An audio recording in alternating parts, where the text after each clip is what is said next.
Hello everyone, welcome to my channel. I hope you all are doing good. कैसे सभी? आशा करता हूँ सही होंगे और अपनी सेहत का बहुत अच्छे से ध्यान रख रहे होंगे, क्योंकि सेहत का ध्यान रखना बहुत ज़रूरी है। एग्ज़ाम स्टार्ट हो रहे हैं, स्टार्ट हो गए हैं बल्कि।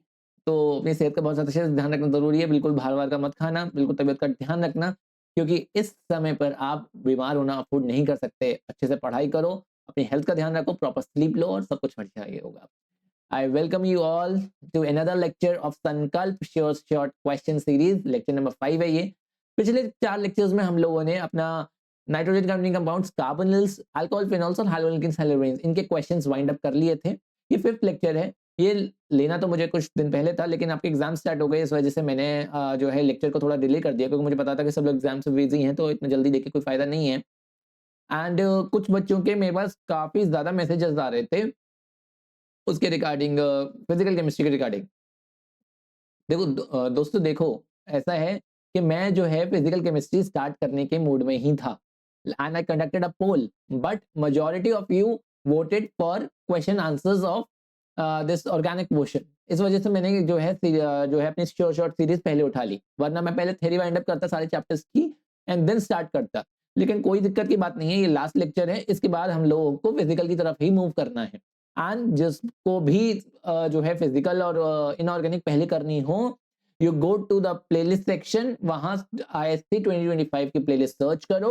उसमें आपको थ्योरी और क्वेश्चंस दोनों मिल जाएंगे। 2025 के जो मैंने कराए हुए हैं वो आपको मिल जाएंगे। कोई फर्क नहीं है, कोई भी दिक्कत नहीं है। हाँ, यहाँ पर क्वेश्चंस नए हैं थोड़े, लेकिन ऐसा नहीं है कि अगर आप वो करोगे तो आपको होगा नहीं आपका कुछ भी, ऐसा बिल्कुल भी नहीं है। थ्योरी देख लो वहां से, क्वेश्चन प्रैक्टिस कर लो वहां से। अगर आपको लगता है कि थोड़ा हम स्लो चल रहे हैं, हमें जो है अभी यहाँ सर करा रहे हैं अपने ऑर्गेनिक केमिस्ट्री, हमें करनी है इनऑर्गेनिक की प्रैक्टिस, कब उतना कराएंगे, वो कब हमारी होगी, कुछ लोगों ने टारगेट्स बना रखे होंगे, 2025 की प्लेलिस्ट देख लो, कोई भी दिक्कत नहीं है। ठीक है, आप लोग बिना किसी दिक्कत के, बिना किसी परेशानी के 2025 की प्लेलिस्ट दे सकते हैं। उसके साथ ही साथ जो कॉम्पिटेंसी बेस्ड क्वेश्चंस है, जो ISC की क्वेश्चन बैंक आई है, वो 2025 के सेशन में आ गई थी, और उसके क्वेश्चन सॉल्व पूरे यूट्यूब पर सिर्फ मैंने ही कराए हुए हैं, कंप्लीट डिटेल्ड लेक्चर लिए हैं 5 उसके ऊपर। तो आप लोग उसे भी देख लेना, जरूरी है वो, उसे देखना। ठीक है, चलिए बिना किसी देरी के स्टार्ट करते हैं अपने लेक्चर को। लेकिन उससे पहले वही पुरानी बातें, अगर आप चैनल पर नए हैं हो तो चैनल को सब्सक्राइब कर लो, बेल आइकन को हिट कर दो, ताकि 30 मिनट्स पहले आपके पास नोटिफिकेशन आ जाए और आपका कोई भी लेक्चर मिस ना हुआ करे। उसके साथ ही साथ ये हैं QR codes, social media handles के। आप इन QR कोड्स को स्कैन करके टेलीग्राम ग्रुप, व्हाट्सएप ग्रुप वगैरह में ज्वाइन कर लो, क्योंकि यहाँ सारी इन्फॉर्मेशन कन्वे करी जाती है लेक्चर के रिगार्डिंग। सारी PDF वगैरह यहीं आती हैं। अगर कोई PDF में रहेगा ये मेरे को देना, तो आप मुझे बता दो कि, और आप मुझसे मांग सकते हो। इसके साथ ही साथ अगर आपका कोई इस तरीके का लेक्चर की डिमांड है, स्पेसिफिक लेक्चर की, कि आपको इस टॉपिक पर लेक्चर चाहिए, तो आप मुझे बोल देना बेझिझक, बिना without any hesitation. You can tell me कि प्लीज ये वाला टॉपिक करा दीजिए। I will be more than happy to help you. Okay, चलिए स्टार्ट करते हैं अपने लेक्चर को। बायोमोलिक्यूल्स के क्वेश्चन है, कॉपी लेके बैठना, पेन लेके बैठना। Organic is all about practice. I have told this 100 of times. I have told you that organic is all about practice. अगर प्रैक्टिस नहीं करोगे तो ऑर्गेनिक नहीं आएगी। जिस भी जने को ऑर्गेनिक में दिक्कत आ रही है, it is because of lack of practice on your part only. मेरे पार्ट पर प्रैक्टिस की कमी नहीं है, मेरे पास एम्पल ऑफ लेक्चर्स हैं देने के लिए। आप मेरी 2025 की इंप्रूवमेंट एग्जाम की प्लेलिस्ट ले लो, 2025 एग्जाम की ले लो, 2024 की ले लो, 3 की ले लो, क्वेश्चन नहीं बदलेंगे। मतलब क्वेश्चन के जो चैप्टर्स है वो नहीं बदल गए हैं, क्वेश्चन सब में अलग होंगे, लेकिन आपको वैरायटी मिल जाएगी बहुत सारे क्वेश्चन की। आपकी क्वेश्चन बैंक बन जाएगी हजारों क्वेश्चंस की। If you want to practice, अगर आप मेहनत करना चाहते हो तो आपके पास कंटेंट है, आपको मेहनत करनी है। और अगर ऐसा नहीं है कि जो उन प्लेलिस्ट को करेगा वही सक्सीड होगा, नहीं, ये वाली प्लेलिस्ट करा रहा हूं ना, ये कर लोगे वो बहुत बिल्कुल सफिशिएंट है। मैं ये नहीं कह रहा हूं कि सफिशिएंट नहीं है, ये बिल्कुल सफिशिएंट है। लेकिन कुछ होते हैं ना जिन्हें सेटिस्फेक्शन नहीं आता कि हमें और प्रैक्टिस करनी है और प्रैक्टिस करनी है, तो भाई कंटेंट है, लो मुझसे मांग लेना। वो भी कम पड़ जाए, मुझसे मांग लेना कंटेंट, मैं दे दूंगा कंटेंट। CUET, नीट, जेई, किसी का भी कंटेंट मांग लेना, किसी भी लेवल का कंटेंट मांग लेना, हर लेवल का कंटेंट है मेरे पास। ठीक है, तो क्वेश्चंस की कमी नहीं है, बस आप मेहनत करने वाले होने चाहिए। ठीक है, बिना किसी देरी के स्टार्ट करते हैं अपने लेक्चर को। पहला क्वेश्चन आपकी स्क्रीन पर ये रहा। कुछ क्वेश्चंस इसमें आपको प्रीवियस ईयर जो मैंने कराई हुई, प्रीवियस ईयर एग्जाम नहीं, प्रीवियस ईयर जो मैंने प्रैक्टिस कराई है वहां के भी मिल सकते हैं। तो ये हल्ला मत करना कि आप तो प्रीवियस ईयर जैसे ही क्वेश्चंस करा रहे हो, हम क्या फायदा फिर लेक्चर देखने का, ऐसा कुछ भी नहीं है। ठीक है, तो करते हैं इन क्वेश्चंस को सॉल्व। आपके लिए तो सारा क्वेश्चन नया है ना, आपको करनी है प्रैक्टिस। आपको क्या करना, कब का क्वेश्चन है, क्या है क्या नहीं है। आई होप ये बात क्लियर हो गई होगी। चलिए, आप वीडियो को पॉज करिए और क्वेश्चन को सॉल्व करिए।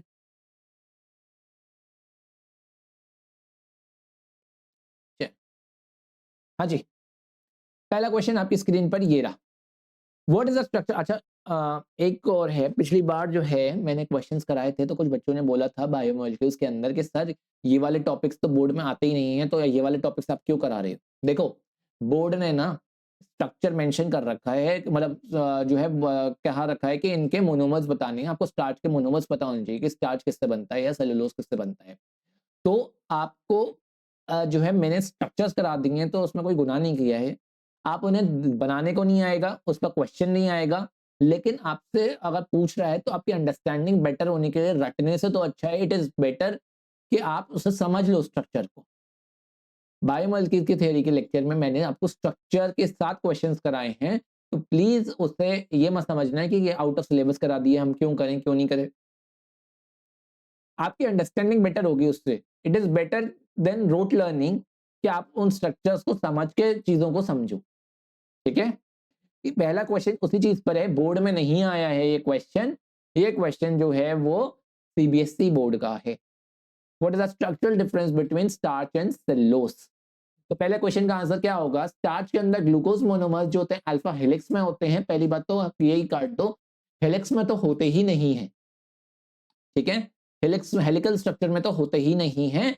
ग्लूकोज में जो होती है लीनियर चेन होती है, हेलिक्स नहीं होता है। ओके, ठीक है, पहला तो क्रॉस ही हो गया। सेकंड वाला कह रहा है glucose are in beta configuration. नहीं, बीटा में नहीं होते हैं, अल्फा में होते हैं, ग्लूकोज में अल्फा डी। ठीक है, स्टार्च के अंदर ग्लूकोज जो होते हैं वो अल्फा डी में होते हैं, ना कि बीटा में। ओके, तो ये भी कट हो गया। थर्ड कह रहा है स्टार्च में glucose monomers are in alpha configuration. बिल्कुल ठीक बात है, अल्फा कॉन्फ़िगरेशन में होता है glucose. And in cellulose glucose monomers are in beta configuration. बिल्कुल सही बात है, ग्लूकोज जो होता है सेलुलोज के अंदर वो अगेन लीनियर पॉलीमर है, एंड वो सेलुलोज के अंदर बीटा कॉन्फ़िगरेशन में होता है। ये बात बिल्कुल ठीक है, तो उसका ऑप्शन हो गया option number C. I hope इतनी बात आप लोगों को क्लियर हो गई होगी। कोई भी दिक्कत, कोई भी परेशानी, कोई भी समस्या, कोई भी प्रॉब्लम नहीं होगी। Is that clear. If it is clear then moving on to the next question. If it is not, then you can ask your doubt in the telegram group or in the comment section as well. Moving on to the next question. क्या हो गया इसे।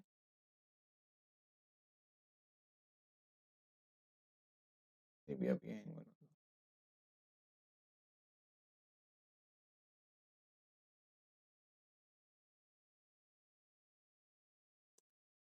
Guys एक minute रुकना, कुछ शायद issue आ रहा है इसमें, है ना, थोड़ा पेशेंटली वेट करना। ये स्क्रीन चेंज नहीं हो रही है ना।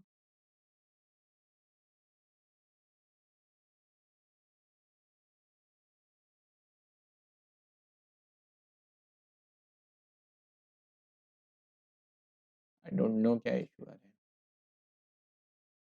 जस्ट अ मिनट, है ना।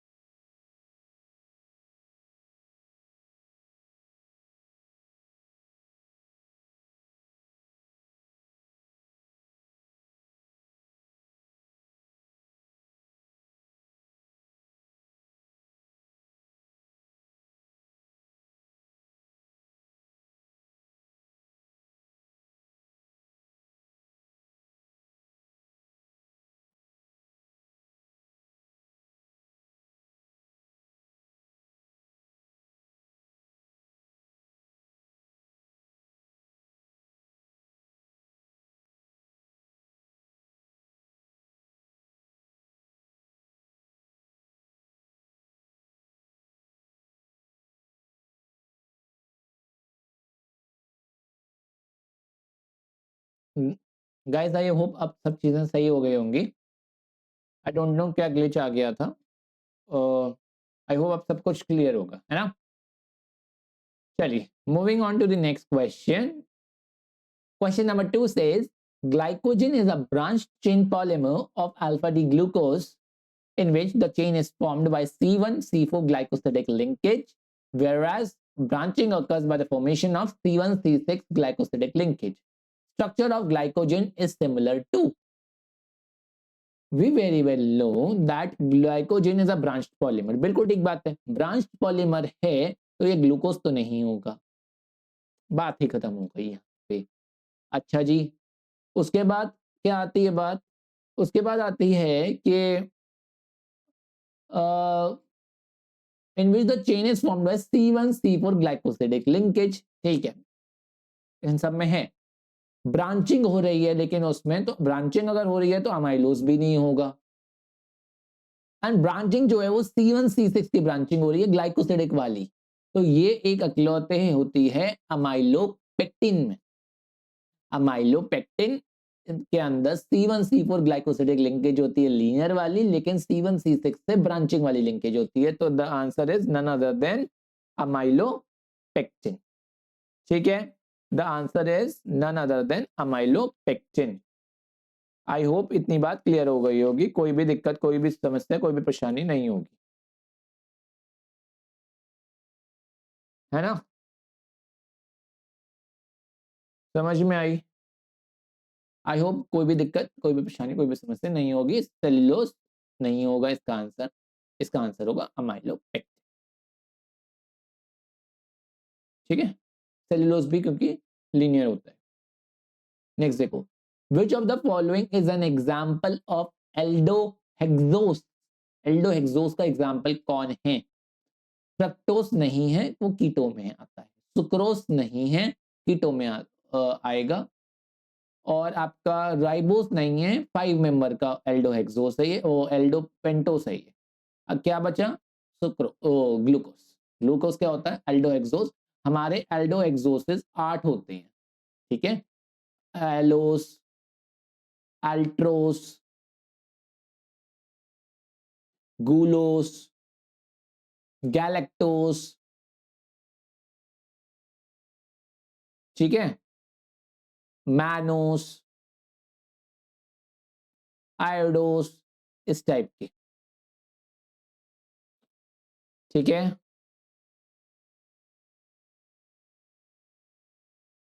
1 2 3 4 5 6 एंड देन गैलेक्टोस हो गया। देन उसके बाद आता है ग्लूकोस और लास्ट में आयोडोस, सॉरी टैलोस।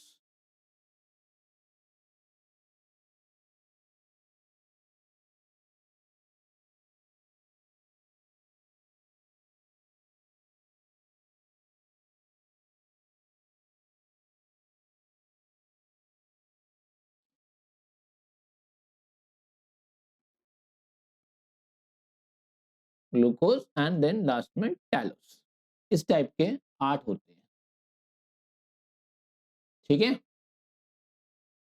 तो इसका आंसर क्या होगा? ग्लूकोज। ये आपके सिलेबस में नहीं है, ठीक है, चलिए बता दो, कहोगे क्या बता रहे हैं।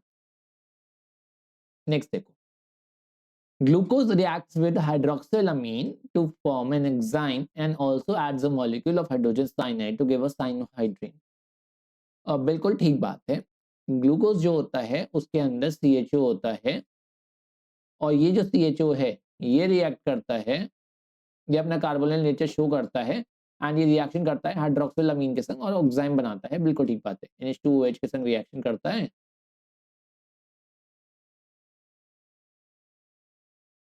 और इस टाइप से H2O निकाल के, इस टाइप से H2O निकाल के, ये H और ये H2O निकाल के ये जो है वो ऑक्साइम बनाता है। बिल्कुल ठीक बात है, ऑक्साइम बनाता है भाई, उसमें क्या दिक्कत है?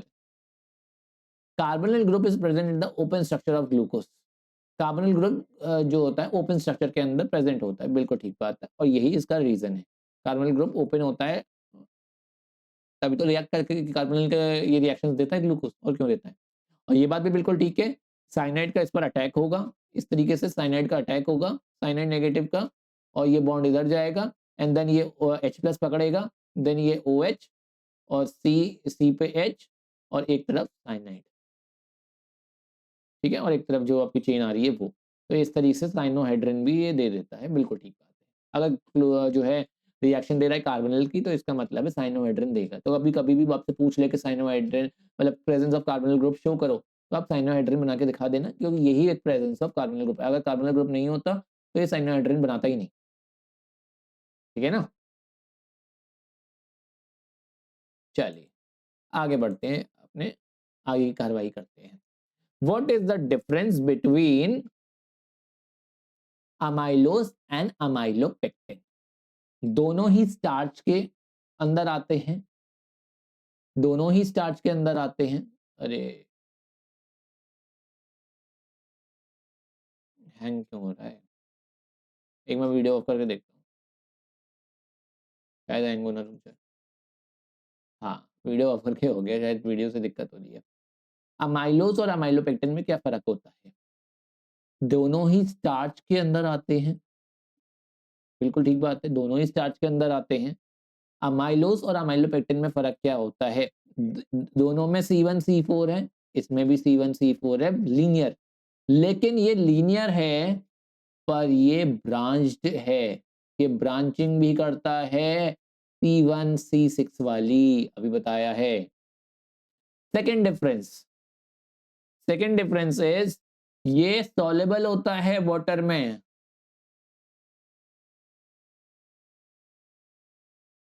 मतलब कि ये सॉल्युबल नहीं होता है। एंड थर्ड और मेन डिफरेंस है ये ब्लू कलरेशन देता है I2 के साथ, जबकि ये ऐसा कुछ नहीं देता है, ठीक है। आप इसे 4 डिफरेंसेस बना के भी लिख सकते हो कि इसके अंदर C1C4 लिंकेज है, जबकि इसके अंदर C1 और C1C6 लिंकेज दोनों है। इसके अंदर ये लीनियर है, ये ब्रांच्ड है, ये सॉल्युबल इन वाटर है, ये नहीं है, और ये ब्लू कलर देता है आयोडीन के संग, और ये ब्लू कलर आयोडीन के संग नहीं देता है, ठीक है। आई होप ये बात आपको समझ आ रही होगी। Next question, write a reaction showing the presence of the following in the open structure of glucose. Straight chain with 6 carbon atoms. अगर मेरे को straight chain दिखानी है जिसमें 6 कार्बन आइटम हो तो आप सिंपल ग्लूकोज लें,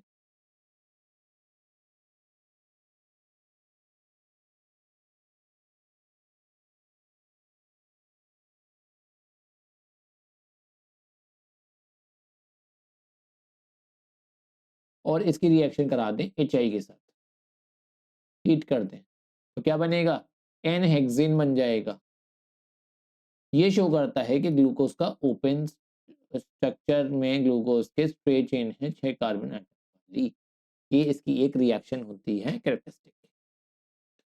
प्रेजेंस ऑफ कार्बोनिल ग्रुप अभी अभी बताया है, आप जो है रिएक्शन कर दें इसकी HCN के साथ तो आपका साइनोहाइड्रिन बन जाएगा, जो कि शो करेगा कि प्रेजेंस ऑफ कार्बोनिल ग्रुप है। कैसे बनता है? कि इस तरह एक आपके पास OH होगा, एक आपके पास H होगा, एक आपके पास साइनाइड होगा, और ये यहाँ से मेन चेन जारी होगी इस तरीके से, जो भी चेन होगी आपकी वो चेन जारी होगी। नेक्स्ट देखिए कौन सी रिएक्शन होती है इसके अंदर?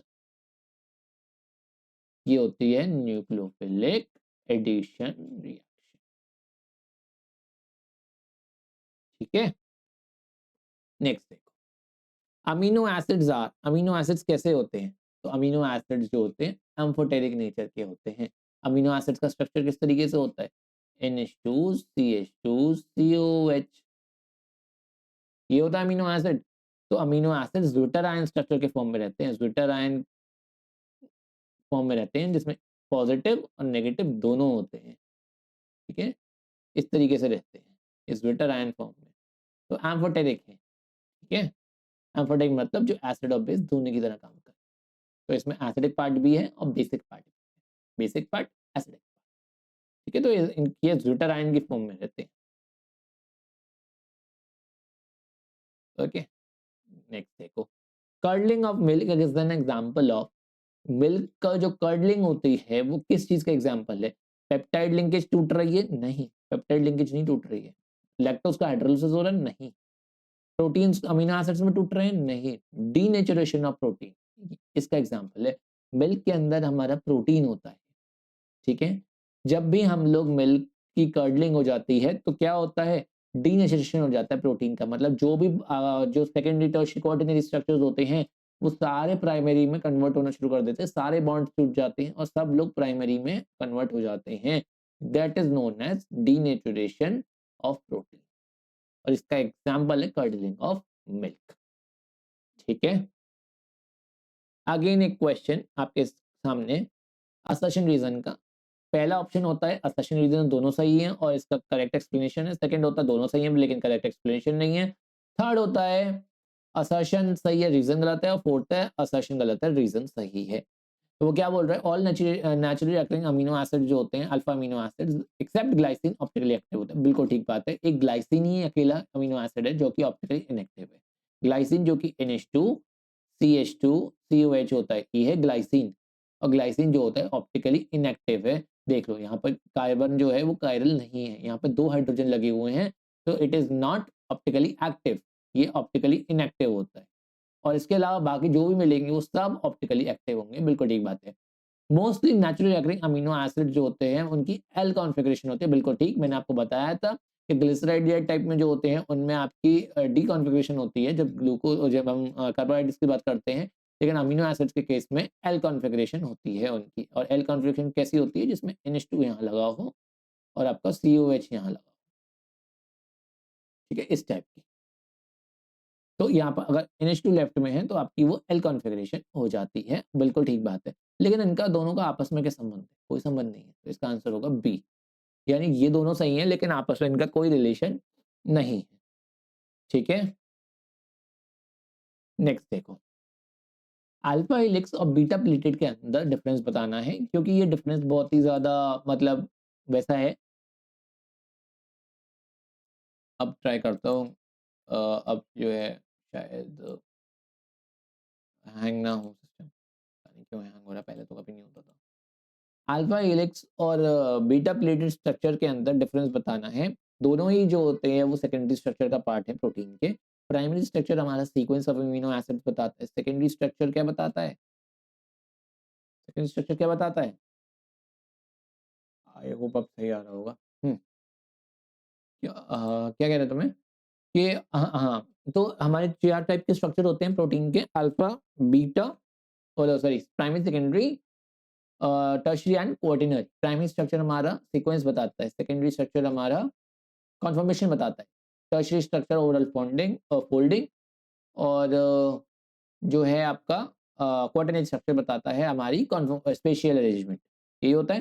एंड सेकेंडरी स्ट्रक्चर दो में डिवाइडेड है, अल्फा जो है हेलिक्स और बीटा प्लेटेड। इसमें अल्फा हेलिक्स जो है वो लाइनस पॉलिंग ने दिया था, ये बात मैंने आप लोगों को बताई हुई है। और आपका डिफरेंस क्या होता है अल्फा हेलिक्स और बीटा प्लेटेड के अंदर? तो मैंने आपके लिए दो डिफरेंसेस इंक्लूड कर दिए हैं। अल्फा हेलिक्स के अंदर इंट्रामोलिकुलर हाइड्रोजन बॉन्डिंग होती है, इंपॉर्टेंट, जबकि बीटा प्लेटेड में इंटरमोलिकुलर होती है, क्योंकि बीटा प्लेटेड की शीट्स होती हैं।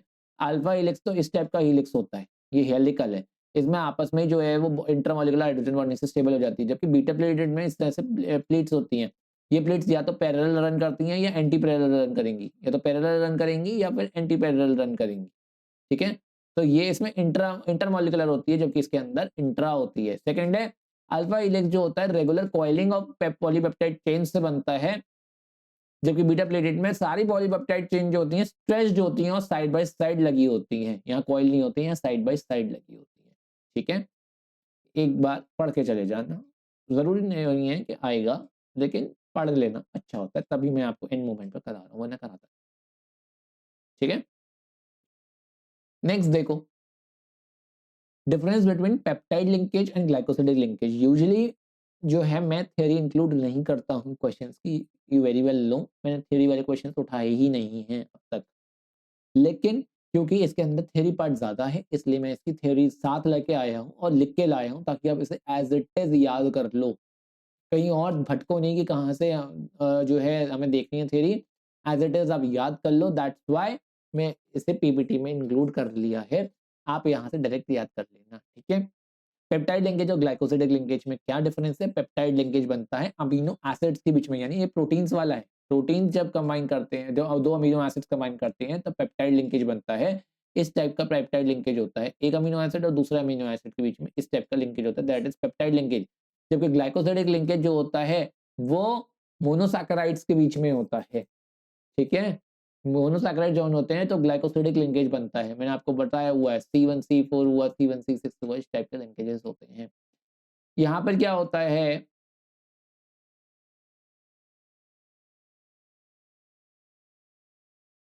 एक मिनट, हाँ। यहाँ क्या होता है, यहाँ पे हाइड्रोलिसिस होती है पेप्टाइड लिंकेज की, तो उससे अमीनो एसिड्स बनते हैं। लेकिन अगर ग्लाइकोसाइडिक की हुई तो मोनोसैकेराइड्स बनेगा, ऑब्वियस सी बात है, ये तो उस बात को घुमा फिरा के कह दिया। थर्ड कह रहा है ये कार्बन और नाइट्रोजन के बीच में होता है, देखो कार्बन और नाइट्रोजन के बीच में लिंक है, लेकिन इसके अंदर क्या है, इसके अंदर दो कार्बन ही कार्बन जो है लिंक होते हैं ऑक्सीजन से।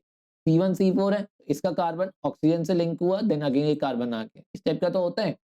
ये पॉलीपेप्टाइड्स में मिलता है, जबकि ये पॉलीसैकेराइड्स में मिलता है, ठीक है। नेक्स्ट है ये CONH इस तरीके से रिप्रेजेंट होता है, जबकि ये COC इस तरीके से रिप्रेजेंट, ओके।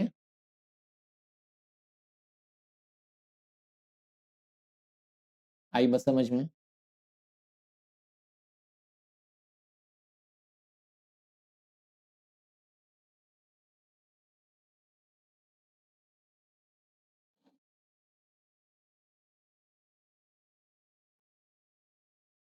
नेक्स्ट देखो, ग्लोबुलर प्रोटीन और फाइब्रस प्रोटीन के बीच में डिफरेंस पूछा जाता है 2 मार्क्स, एग्जाम में काफी बार आया हुआ है, इसके बीच में डिफरेंस देख लो। पॉलीपेप्टाइड चेन जो होती है, चेन वो कॉइल्स की तरह होती है ग्लोबुलर में, लेकिन फाइब्रस में पैरेलल रन करती है। ये स्पेरिकल शेप होती है, लेकिन ये थ्रेड लाइक स्ट्रक्चर्स होते हैं। ये वाटर सॉल्युबल होते हैं, जबकि ये इनसॉल्युबल इन वाटर होते हैं। एग्जाम्पल ग्लोबुलर प्रोटीन का सबसे फेमस एग्जाम्पल है enzyme. Enzymes are none but globular protein. यानी इससे मुझे ये पता चल गया कि enzymes are sensitive to temperature and pH, pH temperature में सेंसिटिव रहता है ये ग्लोबुलर प्रोटीन, ये मुझे पता चल गया। जबकि फाइब्रस प्रोटीन जो होता है वो स्टेबल रहेगा। इसके एग्जाम्पल कोलागन, मायोसिन, ठीक है, कोलागन एग्जाम्पल्स, ठीक है। आई होप इतनी बात क्लियर हो गई होगी, कोई दिक्कत नहीं रही होगी। ये वाला टॉपिक आपका हो गया। बस एक बार मैं ये देख लूँ, पिछली बार मैं एक आध टॉपिक, जो अगर एक आध टॉपिक कोई रह गया हो तो मैं वो और बता दूंगा आपको। लेट मी सी, प्रोटीन्स वाला पार्ट हमारा हो गया है। आइसोइलेक्ट्रिक पॉइंट की कैलकुलेशन आपके सिलेबस में है नहीं, हाँ हो गया है, ठीक है, हाँ हो गया। आइसोइलेक्ट्रिक पॉइंट की एक बार डेफिनेशन बता दूंगा मैं आपको आइसोइलेक्ट्रिक पॉइंट की, शायद मैं पिछली बार भूल गया था आइसोइलेक्ट्रिक पॉइंट की डेफिनेशन बताना। हाँ मुझे याद है, मैं भूल गया। नेक्स्ट देखो, short note on denatured protein, मैं ले आया हूँ आपके लिए, अभी जो कर्लिंग वाला मिल्क का एग्जांपल दिया था उसी से रिलेटेड है। डीनेचर्ड प्रोटीन होता क्या है, when native protein is subjected to physical change like change in temperature और in change in pH, the hydrogen bonds are disturbed, due to this helix get uncoiled and protein loses its biological activity. This is called denaturation and protein is called denatured protein as it is। याद कर लेना, इसमें if but मत करना, बिल्कुल as it is याद कर लेना, इधर की उधर भी नहीं चलेगी डेफिनेशन, क्योंकि बिल्कुल as it is ही लिखना है कि नेटिव प्रोटीन, बिल्कुल नेटिव प्रोटीन ही लिखना है, सब्जेक्टेड टू फिजिकल चेंज ही लिखना है, चेंज इन टेम्परेचर या चेंज इन पीएच हो, हाइड्रोजन बॉन्ड्स ही इंपॉर्टेंट है लिखना, डिस्टर्ब हो जाते हैं, हेलिक्स जो है अनकॉइल्ड हो जाती है, जरूरी है लिखना, और प्रोटीन अपनी बायोलॉजिकल एक्टिविटी लूज कर देता है। ये तो किसका कीवर्ड है, इसके बिना तो जीरो है हर चीज में। इसे डेली जो है डीनेचर्ड और डीनेचुरेशन ऑफ प्रोटीन कहते हैं, ठीक है। तो गलती मत करना, याद कर लेना एज इट इज, तभी दी हुई है, वरना मैं ओरली बता के छोड़ देता, मैं बताता नहीं हूँ डेफिनेशन। विटामिन्स definition याद कर लेना, organic compounds required in the diet in small amounts to perform specific biological functions for normal maintenance of optimal growth and health of an organism, example vitamin A। definition कहीं ना कहीं किसी exam में पूछी गई थी, तभी मैंने आपको यहाँ इंक्लूड करी। विटामिन्स की definition याद कर। उसके बाद फैट सॉल्युबल कौन से होते हैं, वाटर सॉल्युबल कौन से होते हैं, ये एग्जाम में हजारों बार पूछे जाते हैं। और विटामिन एंड की डेफिशिएंसी टेबल दी हुई है मैंने आपको पहले ही। विटामिन सी बॉडी में स्टोर क्यों नहीं हो सकता, क्योंकि ये वाटर सॉल्युबल है, तो ये यूरिन के थ्रू एक्सक्रीट हो जाता है हमारी बॉडी के अंदर। ठीक है, एक दिमाग में क्वेश्चन काफी बार आए हुए हैं, तो इसलिए याद कर लें। विटामिन का क्लासिफिकेशन मैंने अभी भी बोला, वाटर सॉल्युबल और फैट सॉल्युबल। वाटर सॉल्युबल जो वाटर में सॉल्युबल हो लेकिन फैट में सॉल्युबल नहीं हो, like B and C. Fat soluble जो कि फैट में सॉल्युबल हो लेकिन वाटर में सॉल्युबल नहीं हो, जैसे ए डी ई एन के। ठीक है, समझ में आया। नेक्स्ट देखो, एक नॉन रिड्यूसिंग डाइसैकेराइड है, यानी नॉन रिड्यूसिंग शुगर है, ये तो मुझे पता चल गया। और डाइसैकेराइड जो नॉन रिड्यूसिंग हो गया, तो मेरे को पहले ही पता चल गया कि ये सुक्रोज होगा, क्योंकि सुक्रोज ही है जो नॉन रिड्यूसिंग डाइसैकेराइड होता है। हाइड्रोलिसिस करी तो इसने डी ग्लूकोज और डी नेगेटिव फ्रक्टोज दे दिया, तो यानी ग्लूकोज और फ्रक्टोज जो है हमारा सुक्रोज ही देता है, तो ये हमारा ए जो हो गया वो हो गया sucrose. What is the mixture of D to D plus glucose और डी, इस मिक्सचर को क्या कहेंगे आप, क्या कहेंगे इस मिक्सचर को?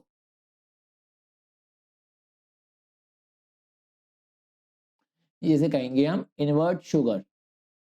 इन्वर्ट शुगर 1:1 मिक्सचर इसे हम कहते हैं इन्वर्ट शुगर, इस प्रोसेस को कहते हैं इन्वर्जन ऑफ शुगर। ठीक है, इन्वर्ट शुगर कहते हैं इसे। और name the linkage that holds them together in disaccharide, तो डाइसैकेराइड्स में किस कौन होल्ड करता है, तो मेरे को मैंने बताया हुआ है सैकेराइड के अंदर कौन होल्ड करता है, ग्लाइकोसिडिक लिंकेज।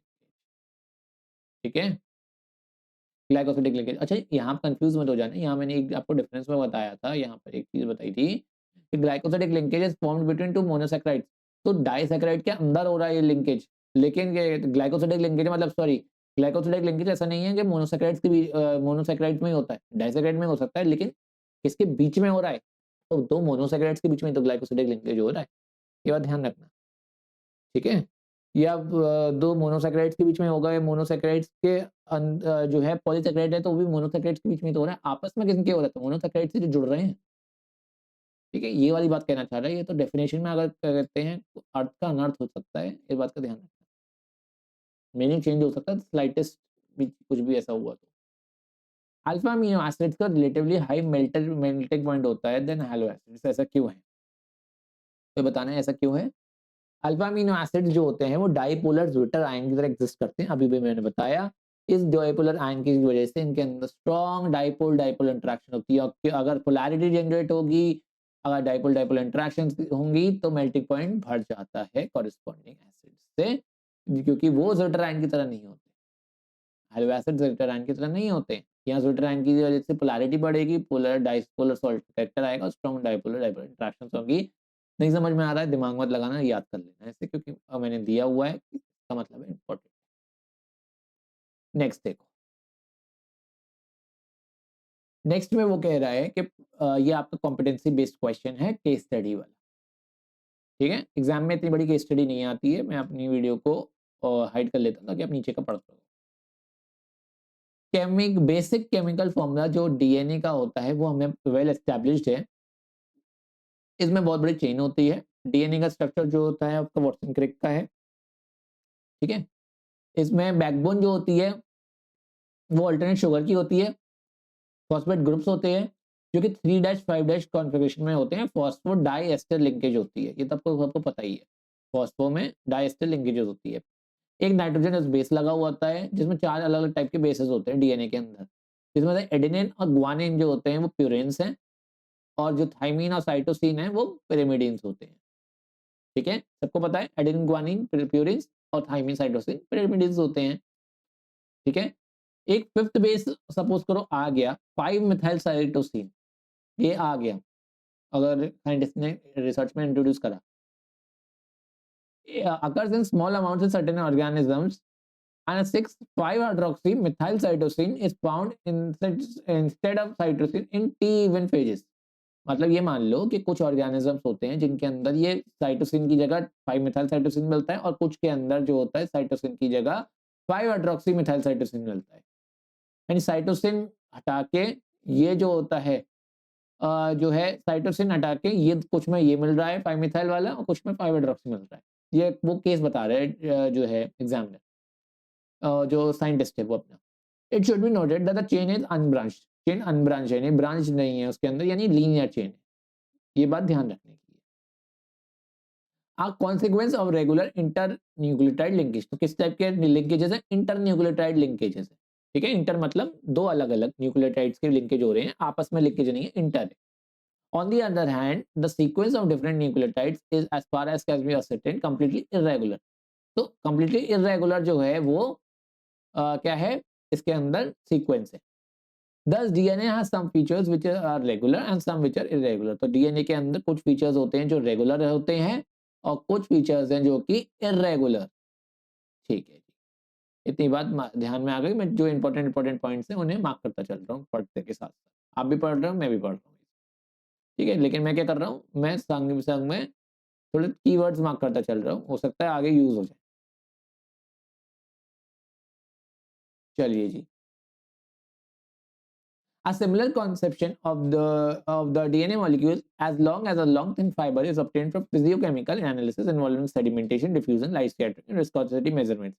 इन सारे एक्सपेरिमेंट से हम लोग जो है ये प्रूव कर सकते हैं कि डीएनए के अंदर इस तरह का स्ट्रक्चर है जैसे लॉन्ग थिन फाइबर हो, इस टाइप का स्ट्रक्चर होता है।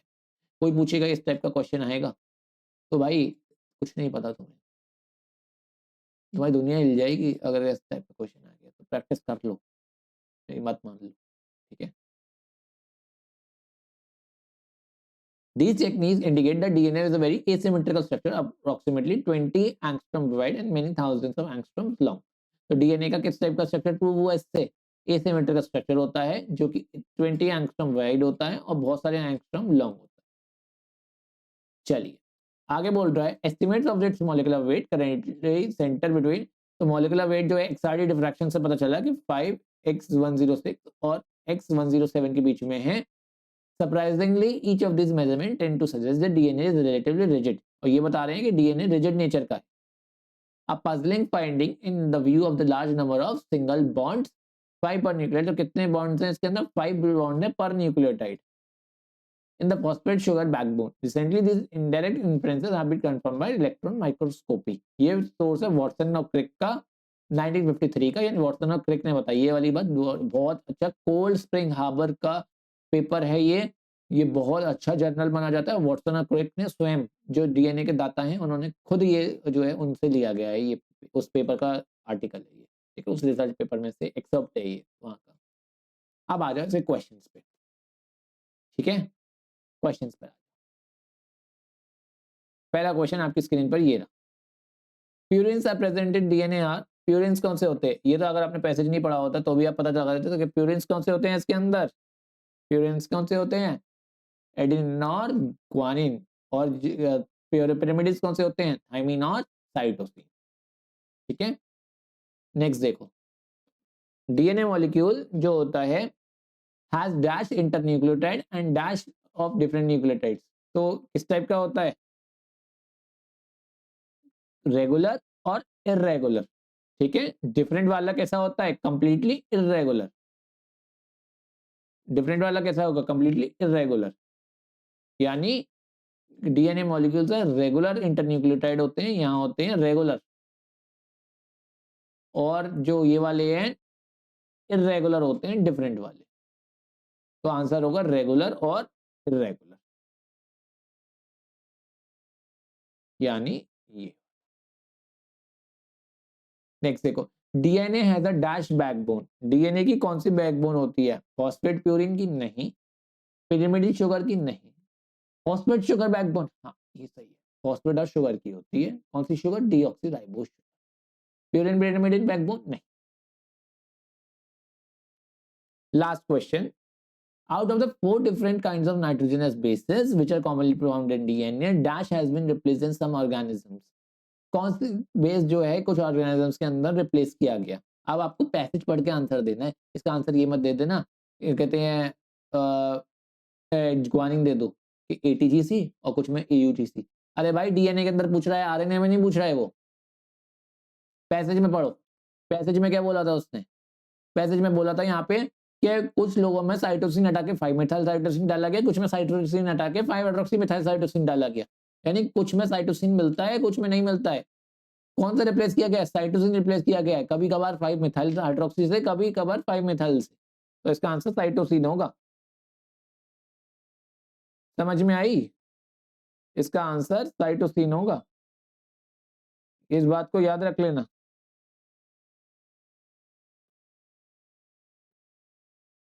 ठीक है, आई होप इतनी बात क्लियर हो गई होगी।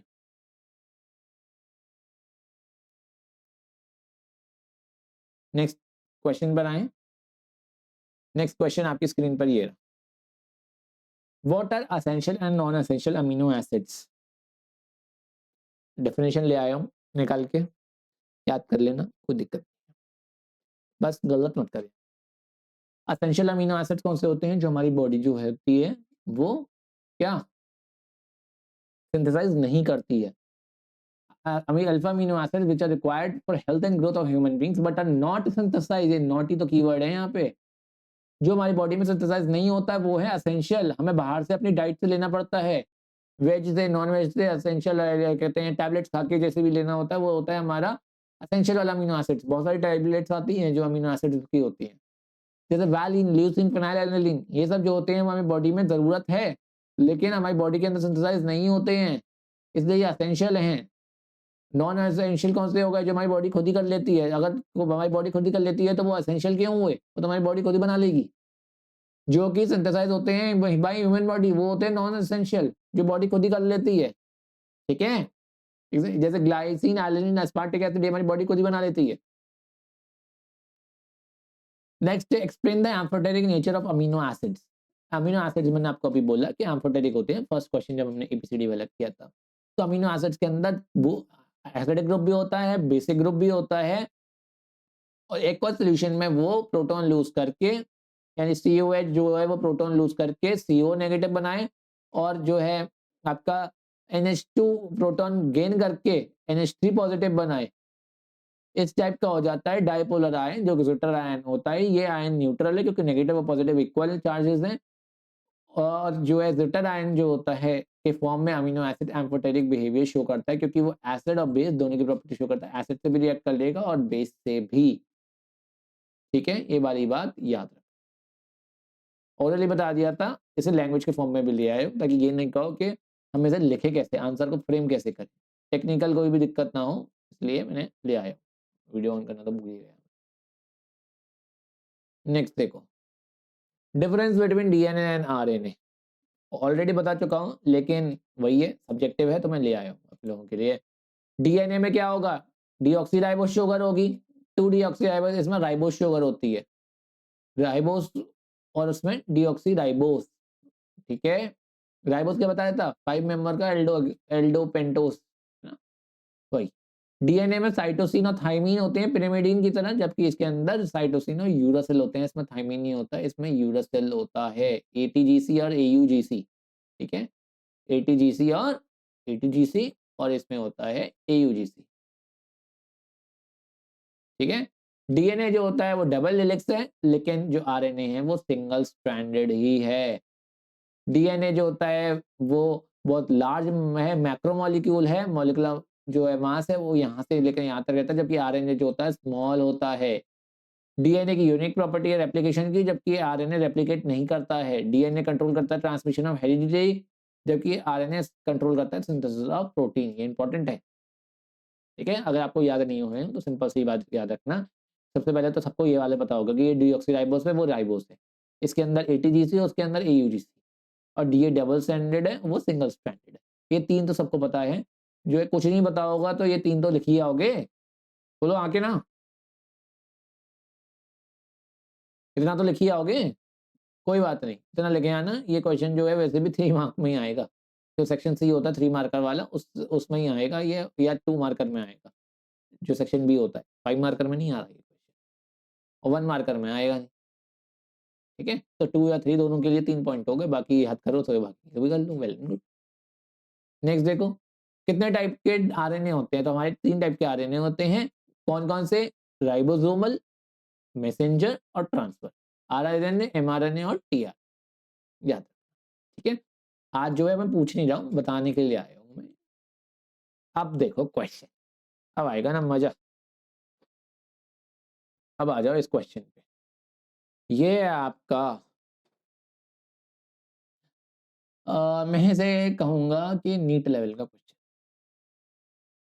सीयूईटी नीट लेवल का और जेईई मेंस लेवल का तक का क्वेश्चन। 3 साइक्लिक स्ट्रक्चर दे रखे हैं मोनोसैकेराइड्स के और which of these are anomers, इनमें से कौन एनोमर्स है। एनोमर्स मैंने क्या कहा था, सिर्फ एक कार्बन पर अलग होंगे, ठीक है।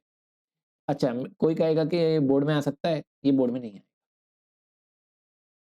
आपको स्किप करना है आप कर लिए, आपको नहीं करना मत करें, लेकिन बोर्ड में नहीं आएगा ये, क्योंकि आपके एग्जाम में इस तरह का लेवल आ रहा है कि हमें मेरे को इस लेवल के क्वेश्चन कराने पड़ रहे हैं। किसी एग्जामिनर की खोपड़ी घूम गई और 1% या 0.1% उसने इस टाइप का क्वेश्चन दे दिया, तो आप उसे नहीं बोल सकते कि सर आपने ऐसा क्यों दे दिया, wrong question, out of syllabus question. नहीं, उसने जो कॉन्सेप्ट पढ़ाया था एनोमर्स का वही उसने एज अ क्वेश्चन दे दिया। मैंने पढ़ाया आपको एनोमर्स का, सर मेरा बच्चा जो है वो इन क्वेश्चंस में चूक नहीं कर सकता। मैंने उसे एनोमर्स भी बताए हैं, एपीमर्स भी बताए हैं, ठीक है। तो वो पूछ रहा है कि कौन एनोमर्स हैं आपस में, 1 और 2। 1 और 2 क्या एनोमर्स हैं, देखो ये कार्बन सेम है, ये कार्बन सेम है, ये कार्बन सेम है, ये कार्बन सेम है, सिर्फ इस वाले कार्बन पर HOH है, यहाँ OH है। बिल्कुल ठीक बात है, 1 और 2 जो है वो एनोमर्स हैं आपस में। सेकंड बोल रहा है वो, सेकंड बोल रहा है वो 2 and 3। 2 and 3 देखो HOH OH OH, यहाँ देखो ये वाले कार्बन पे चेंज हो रहा है, यहाँ पे इस तरीके से, यहाँ पे इस तरीके से, ठीक है जी। यहाँ पे HOH देन एक और पर चेंज हो गया, एक पर ही चेंज होता है एनोमर्स में, बार बार नहीं होता। तो 2 और 3 तो होंगे नहीं, और अगर 2 नहीं है, अब 1 और 3 देख लो, 1 और 3 चेक करो, HOH HOH OHH इस वाले कार्बन पे चेंज आ गया, OHH HOH इस वाले कार्बन पे चेंज आ गया, यानी मोर देन 1 कार्बन पे चेंज आ गया, तो 3 भी नहीं होगा। 3 is the anomer of 1 and 2। 1 and 2 का एनोमर जो है वो 3 है, नहीं भैया ये तो कहाँ से ही होगा, तो ऑप्शन हो गया ऑप्शन नंबर 1, 1 and 2 आपस में एनोमर, ठीक है। एनोमर्स मतलब एक कार्बन पर चेंज हो, सिर्फ 1 और 2 में इस वाले कार्बन पर चेंज आ रहा है और किसी कार्बन पर चेंज नहीं है, 1 और 2 आपस में एनोमर्स है, ठीक है। नेक्स्ट क्वेश्चन आपकी स्क्रीन पर, ये मजे आ जाएंगे इस क्वेश्चन को करके, सही बता दूंगा, देख लो। लेवल कुछ मुश्किल था, नहीं था, लेकिन ये क्वेश्चन बिल्कुल नीट लेवल का है, जेई मेंस लेवल का, ये इसको मान लो आप जेई लेवल, ठीक है। ऑप्टिकल रोटेशन जो होती है कुछ कंपाउंड्स के along the structures are given below, ये मेंस, ये जेई लेवल है, मेंस मेंस तक का लेवल है, एडवांस नहीं, मेंस लेवल, ठीक है, मेंस लेवल तक का है। ऑप्टिकल रोटेशन दे रखी है सबकी, और मुझसे पूछा है कि कितनी डी का कॉन्फ़िगरेशन होगी, तो डी को मैंने क्या बताया है, एच हो, राइट में ओ एच हो, और यहाँ पे नीचे CH2OH लगाओ, जो चीज़ मैंने ऑलरेडी बताई है उस पर ही क्वेश्चन ले आया हूँ। एच हो, ओ एच हो, राइट में CH2OH हो, वो होती है क्या, डी कॉन्फ़िगरेशन। मुझे किससे मतलब है, ये जो CH2OH वाला है उसके साथ में यहाँ पर जो एडजेसेंट कार्बन पर जो OH है वो राइट में होना चाहिए। यहाँ देखो H है, OH है और CH2OH है बिल्कुल, यानी ये इसमें भी मतलब है, ये भी है, इस वाले में देखो H है, OH है और CH2OH है। कंडीशन सेटिस्फाइड, हाँ भाई बिल्कुल सेटिस्फाइड। तो आंसर 1 2 3 तीनों, आंसर 1 2 3 तीनों होंगे। अब कोई बोलेगा ये प्लस है, ये प्लस है, ये माइनस है, मैंने आपको पहले ही बोला था कि प्लस माइनस का डी और एल कॉन्फ़िगरेशन से कोई भी रिश्ता नहीं है। ये पॉजिटिव या नेगेटिव हो सकते हैं, लेकिन जो मेन चीज़ मैटर करती है वो है ये इस टाइप का जो कॉन्फ़िगरेशन होती है, CH2H के बगल वाले H कार्बन पे जो अगर राइट में OH है तो जो है कॉन्फ़िगरेशन डी ही होगी, और अगर लेफ्ट में OH आ गया तो एल हो जाएगी। इसका प्लस के होने से या माइनस होने से कोई भी रिश्ता नहीं है, तो इसका आंसर हो जाएगा 1 2 and 3 ऑल, ठीक है। लेवल बढ़िया था, मुश्किल नहीं था, कॉन्सेप्चुअल था, यही बस बात होती है क्वेश्चन की। अगर आपने कॉन्सेप्ट समझ लिया तो आप चीज़ों को डील कर सकते हो।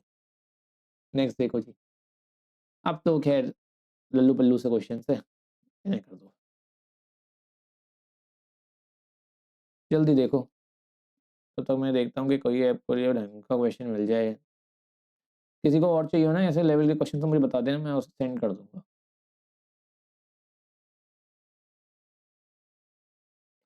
Fructose reduces tolerance reason due to, fructose जो होता है वो टॉलरेंस रीजन को क्यों रिड्यूस कर सकता है, बताया हुआ है मैंने। जिसने कॉन्सेप्ट पकड़ा होगा वो इस क्वेश्चन को कर ले जाएगा, जिसने कॉन्सेप्ट पकड़ा होगा वो इस क्वेश्चन को कर ले जाएगा।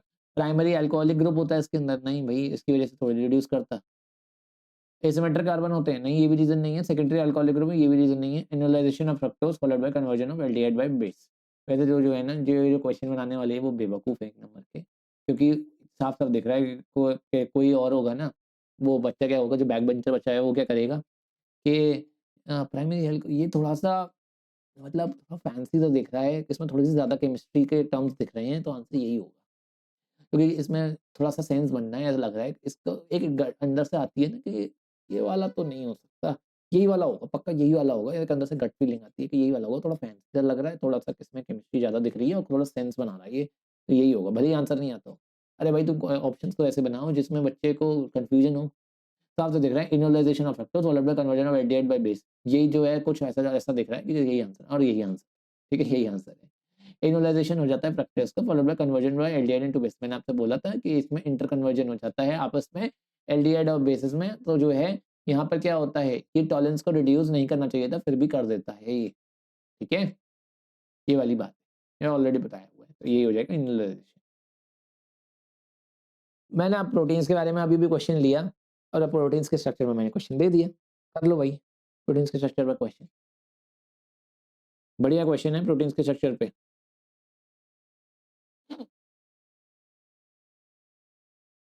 क्या बताया मैंने आपको, प्राइमरी स्ट्रक्चर जो होता है वो आपको बताता है सीक्वेंस, सेकेंडरी स्ट्रक्चर बताता है कॉन्फर्मेशन,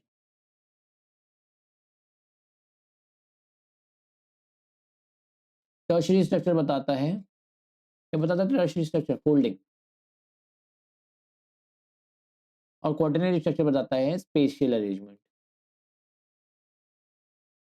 इस बार क्वेश्चन आ गया, और अगेन ये लेवल जो है वो आपके पेपर का बिल्कुल है, क्योंकि चीजें आपको लोगों को पता है, लेकिन बस वो जो क्वेश्चन है जो मैं वो आपको बता रहा हूँ, जो कॉन्सेप्ट मैंने बताया है, बच्चे को क्या लगेगा ये थ्योरी क्वेश्चन में थ्योरी में आएगा, लेकिन भैया बंधु ये जो है ये क्वेश्चन फॉर्म में भी आ सकता है, ये बिल्कुल नीट लेवल का क्वेश्चन है ये, ठीक है, लेवल कैसा है, नीट का लेवल है ये, मैं ये नहीं बोल रहा नीट का क्वेश्चन है कि नहीं, मैं बोल रहा हूँ नीट का लेवल है, लेकिन इसका मतलब ये नहीं है कि इसे सीयूटी के लिए बच्चा नहीं कर सकता, बोर्ड वाला बच्चा नहीं कर सकता, लेवल अच्छा है, क्योंकि जो चीज़ हमने वैसे करी थी उसने थोड़ा सा फैंसी फॉर्म में क्वेश्चन के फॉर्म में पूछ ली, वो डायरेक्ट भी पूछ सकता था, राइट शॉर्ट, हमारे आईसीएसई बोर्ड में क्या होगा, वो डायरेक्ट पूछ लेते हैं कि right short note on structure of protein, तो प्राइमरी सेकंड टर्शियरी का 5 नंबर में दे दो, अरे भाई ऐसे भी तो क्वेश्चन आ गया, लो कर लो।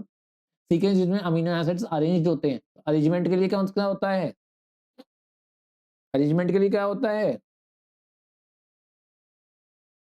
अरेंजमेंट के लिए होता है प्राइमरी स्ट्रक्चर, सेकेंडरी तो काट ही दो, सीक्वेंसिंग के लिए होता है ना प्राइमरी स्ट्रक्चर, इन दोनों में से कोई होगा।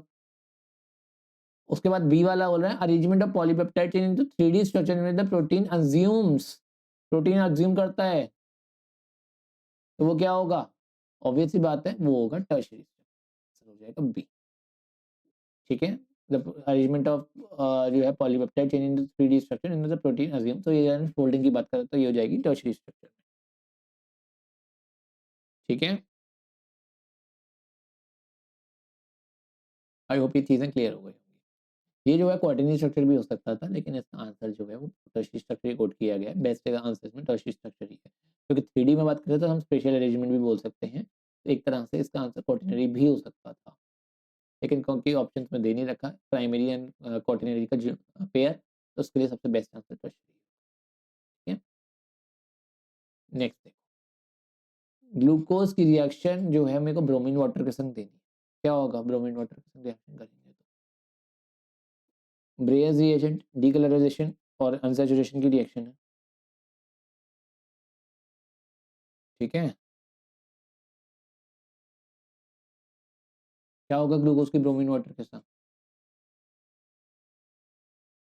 एक साइड जो होगी क्योंकि ये माइल्ड ऑक्सीडाइजिंग एजेंट है, तो वो जो CH2OH वाली साइड है वो तो एज इट इज रहेगी एसिड, लेकिन जो ये वाला सब कुछ सेम रहेगा 4, लेकिन जो CHO है वो COH में कन्वर्ट हो जाएगा, ठीक है, क्या कहेंगे इसे, ग्लूकोनिक एसिड। अगर HNO3 दे दिया होता तो वो स्ट्रॉन्ग ऑक्सीडाइजिंग एजेंट है, उसमें ये CH2OH भी कन्वर्ट हो जाता है COH के अंदर। ठीक है,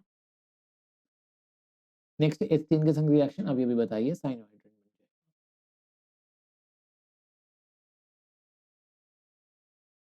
okay,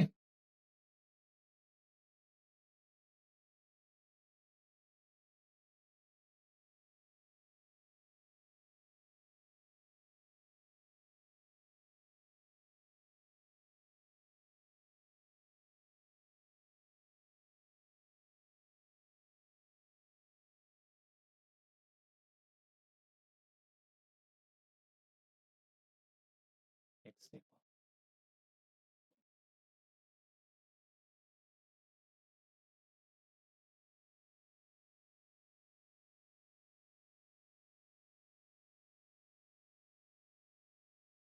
if one strand of DNA has a sequence ATGC TTCA, इस टाइप का सीक्वेंस है, तो सीक्वेंस क्या होगा, कॉम्प्लीमेंट्री का।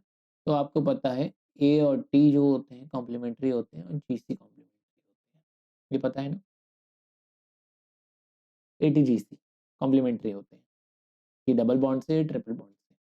तो A का कॉम्प्लीमेंट्री T, T का कॉम्प्लीमेंट्री A, G का कॉम्प्लीमेंट्री C, C का हो जाएगा G, T का हो जाएगा A, C का हो जाएगा G और A का हो जाएगा T।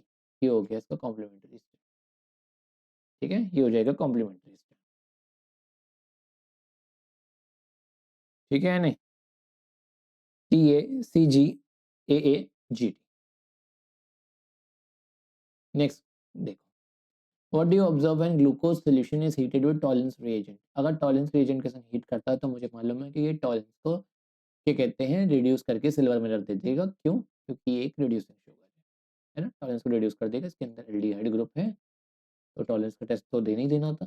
टॉलरेंस रिएजेंट के संग रिएक्शन हुई, प्लीज इसे वेरीफाई कर लेना, मैंने वेरीफाई नहीं किया हुआ है, मैंने तो सिर्फ ये देखा था कि सिल्वर मिरर प्रेसिपिटेट आउट हो जाता है, रिएक्शन को वेरीफाई कर लेना।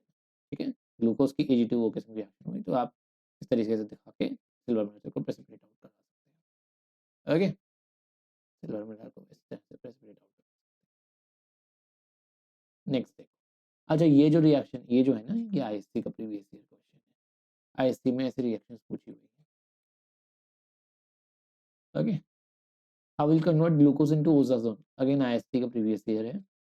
ग्लूकोज का ओज़ाज़ोन बनाने के लिए अपने जो है इस टाइप से ले लिया, एंड आपका इस टाइप से डबल बॉन्ड लग गए, यहाँ से वही H2 निकल गया O के साथ, इस टाइप का ग्लूकोज का जोन बन जाता है, येलो कलर का होता है, येलो।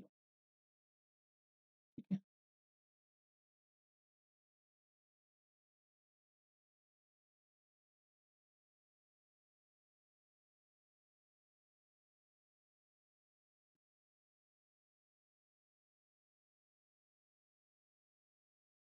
ठीक है कि नहीं।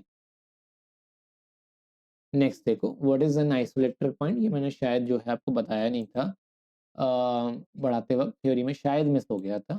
तो आइसोइलेक्ट्रिक पॉइंट वो होता है जहाँ पर अमीनो एसिड कहीं माइग्रेट नहीं करता, वो एक न्यूट्रल डायपोलर आयन की तरह रहता है, यानी ना पॉजिटिव है ना नेगेटिव है, बीच में रहता है। आइसोइलेक्ट्रिक पॉइंट में कहाँ रहता है, बीच में रहता है। ये कहीं भी ना यहाँ जाता ना यहाँ जाता, यहाँ बीच में रहता है। ठीक है, आइसोइलेक्ट्रिक पॉइंट वो होता है यहाँ न्यूट्रल रहता है। ओके, इस पीएच को कहते हैं आइसोइलेक्ट्रिक, जिस पीएच में न्यूट्रल है उसे कहते हैं आइसोइलेक्ट्रिक पॉइंट। ठीक है, नेक्स्ट क्वेश्चन है, डेफिशिएंसी, किस विटामिन की डेफिशिएंसी से हमारे को ये डिजीजेस होते हैं। तो डेफिशिएंसी और विटामिन के बारे में ISC पूछता ही पूछता है, तो ये प्रीवियस ईयर है ISC। और ये जो है ये भी ISC का ही प्रीवियस ईयर है। ISC ऐसे डायरेक्ट क्वेश्चन पूछता था पहले, स्ट्रेट फॉरवर्ड, बिना दिमाग लगाए जो करने वाले क्वेश्चन होते हैं। लेकिन अब लेवल बढ़ा दिया है, क्योंकि पिछली साल ही इंट्रोड्यूस किया है इस टाइप का लेवल, तो मैंने आपको क्वेश्चन CBSE और अदर सोर्स से करा दिए हैं, है ना। तो ये आपका है, तो विटामिन C से स्कर्वी होता है, सबको मालूम है, और हेमरेज जो होता है विटामिन K की डेफिशिएंसी से होता है।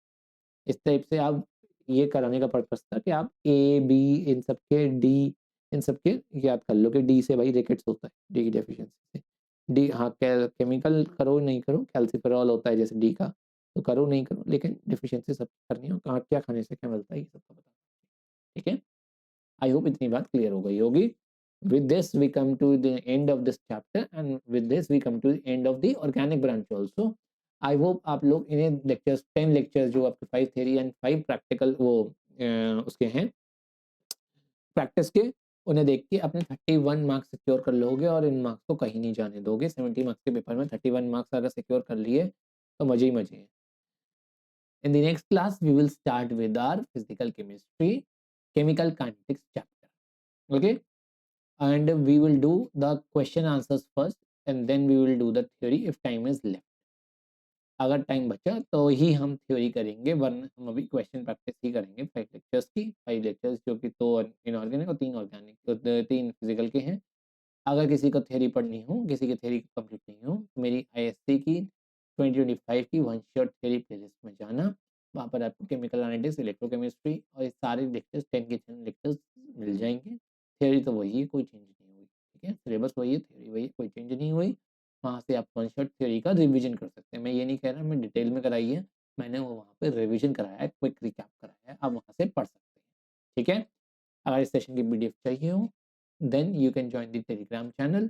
ये है QR code, and if you are new to this channel then please do subscribe to my channel, hit the bell icon for more such updates, ताकि आपके पास 30 मिनट्स पहले नोटिफिकेशन आ जाए, आपका कोई भी लेक्चर मिस ना हुआ करे।